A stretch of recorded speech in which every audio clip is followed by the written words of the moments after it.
Hi everyone. So this is part third of topic 2 या segment 2 कह सकते हो आप PT 365 का. उसमें पब्लिक अकाउंट कमेटी बहुत ही इम्पॉर्टेंट टॉपिक है ये, बिकॉज उत्तराखंड PCS में भी अभी रिसेंटली इसके ऊपर क्वेश्चन आया है. अगर आपने UK PCS का पेपर देखा हो तो प्लीज़ एक बार चेक करिएगा, बिकॉज रिसेंट में जो भी एग्ज़ाम्स होते रहते हैं उसके पेपर हमें देखते रहना चाहिए. So that is very very important topic, public accounts committee. So why it is in news?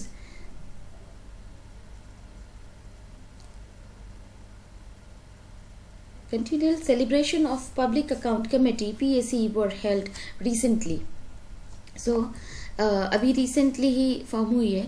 सो अगर हम बात करते हैं what is public account committee, so it is the oldest parliamentary standing committee on finance and it was first constituted in 1921 under the provision of Government of India Act 1919 in the wake of the Montague-Chelmsford Reform.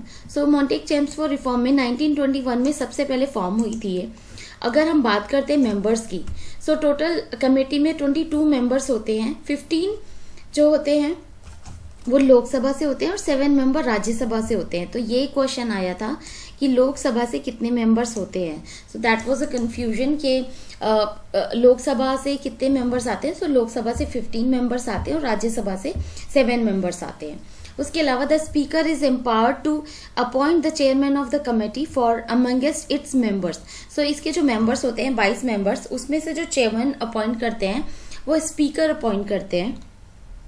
उसके अलावा WH Hailey was its first president and Bhupendra Nath Mitra its first Indian president. The last president before independence was Liaquat Ali Khan. Until 1966 to 67, the chairman of the committee belonged to the ruling party. सो 1967 तक ruling party से था.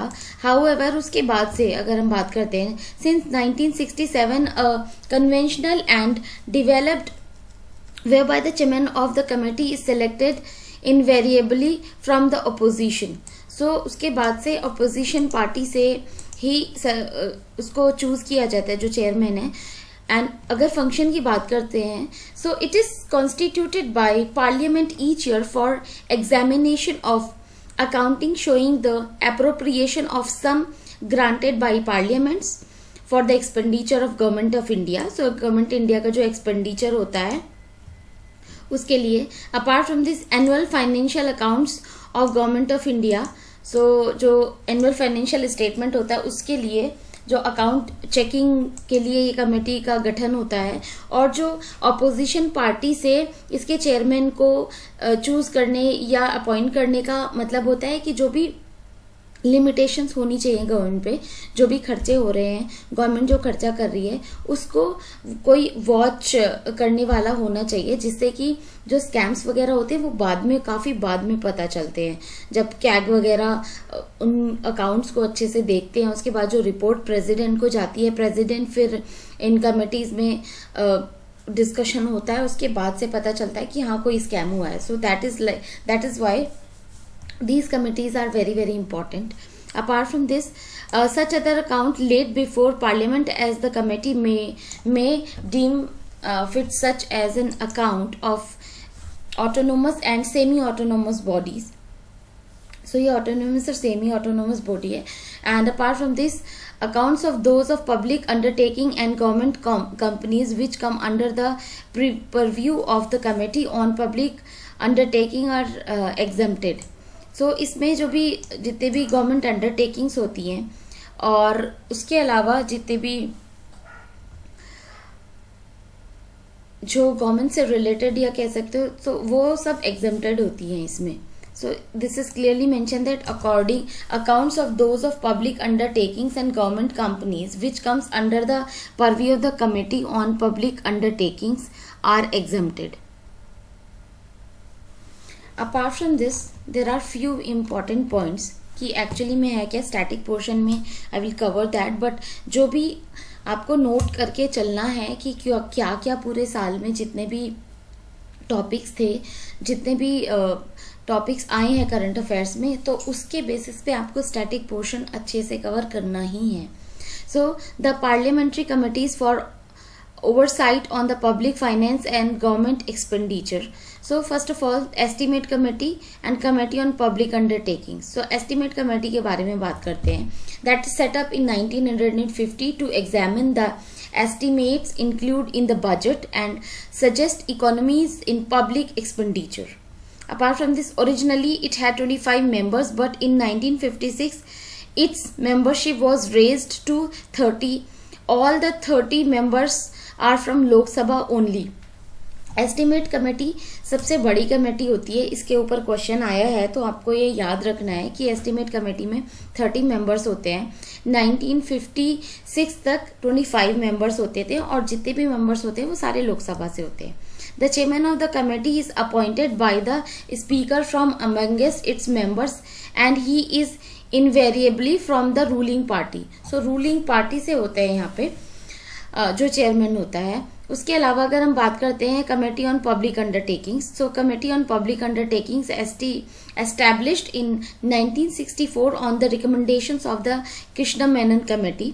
सो Krishna Menon committee के recommendation पे ही इस committee का formation हुआ था 1964 में. इन 1974 it's membership was raised to 22, 15 from Lok Sabha and 7 from Rajya Sabha. From 15 से चेंज होके टोटल जो नंबर्स थे मेंबर्स के वो 22 किए गए थे. 15 से पहले 15 थे, उसके बाद 22 हुए. उसके अलावा the chairman of committee is appointed by the speaker from amongst is members who are drawn from the Lok Sabha only. So Lok Sabha से लिया जाता है इनको, जो चेयरमैन बनाए जाते हैं सिर्फ लोकसभा से ही हो सकते हैं. अगर हम बात करते हैं कैग की, CAG and public accounts committee, तो CAG is like the very very important body. जितने भी स्कैम्स वगैरह होते हैं तो कैग की रिपोर्ट पे ही पता चलता है. सो article 148 provides for an independence office of CAG, controller and auditor general of India, and he is the head of the Indian Audit and Accounts Department. So he is the head. Apart from this, CAG submits 3 audit reports to the president. जो CAG होता है वो president को 3 report submit करता है. First of all audit report on appropriation accounts, audit report on finance accounts and audit report on public undertakings. So ये 3 reports जो CAG हैं वो प्रेसिडेंट को सबमिट करते हैं. President lays 3 reports before both the house of parliament and after this the public accounts committee examine them and reports its findings to the parliament. so CAG जो है जो CAG अपनी report president को share करते हैं. President जो है public account committee को शेयर करने के बाद पब्लिक अकाउंट कमेटी उसको एग्जामिन करती है और उसके बाद जो है जो भी फाइंडिंग्स होती है कि अगर कहीं स्कैम हुआ है या नहीं हुआ उसका पता हमें उसके बाद चलता है. सो these are the counter parts अगर हम कैग और पीएसी की बात करते हैं तो. And there are some important points to remember. So ये जो सेक्शन होता है ये काफ़ी इंपॉर्टेंट है. Parliamentary committee drawn their authority from article 105 on privileges of parliament members and article 111 on the parliamentary authority to make rules for ruling its procedure and conduct of business. So अगर हम बात करते हैं parliamentary committee जो भी authority draw करती है या फिर अपना जो कह सकते हो कि अधिकार क्षेत्र है वो आर्टिकल 105 से आता है. उसके अलावा आर्टिकल 118 है parliamentary authority to make rules of regulating its procedure. जो जितने भी प्रोसीजर्स है पार्लियामेंट्री कमेटी पार्लियामेंट अथॉरिटी देती है. उसके अलावा there are 2 types of parliamentary committees, that is standing committee and ad hoc committee. So standing committee की बात करते हैं. Standing committees are permanent, so ये कभी डिसॉल्व नहीं होती है. सो कंस्टिट्यूटेड एवरी ईयर और periodically. There can be categorised into financial committee and departmental standing committee 24 and then other standing committees. उसके अलावा एडहॉक कमेटी की है सेलेक्ट कमेटी की बात करते हैं, so ad hoc committee is temporary committee and cease to exist or completion of task assigned. so जैसे कोई पर्टिकुलर टास्क है उसको कंप्लीट करने के लिए एड हॉक कमेटी का फॉर्मेशन किया जाता है. सपोज कोई फाइनेंशियल क्राइसिस है या फिर किसी भी फाइनेंशियल इम्बैलेंसिंग है अकाउंट्स में, उसके लिए आप कह सकते हो कि एक रैंडम कमेटी का फॉर्मेशन किया जाता है, उसको एड हॉक कमेटी कहते हैं. और उसको जो भी जब टास्क कंप्लीट हो जाता है उसके बाद उसको डिसॉल्व कर दिया जाता है. Apart from this 17 DRSC were set up in the parliament in 1993 on the recommendation of the rules committee of the Lok Sabha. In 2004 7 more such committees were set up, thus increasing their numbers from 17 to 24. so 17 से 24 हो गया था number. Time by time कभी increase होता है कभी decrease होता है.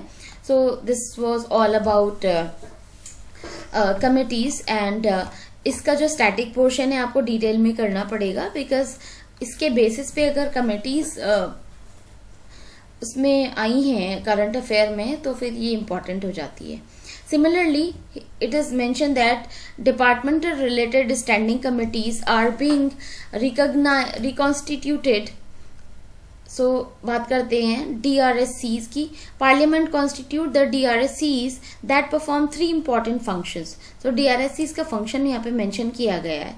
First of all examine bills, refer to them, select specific topic related to the ministries and examine implementation by the government, and examine the budgetary outlays of the departments.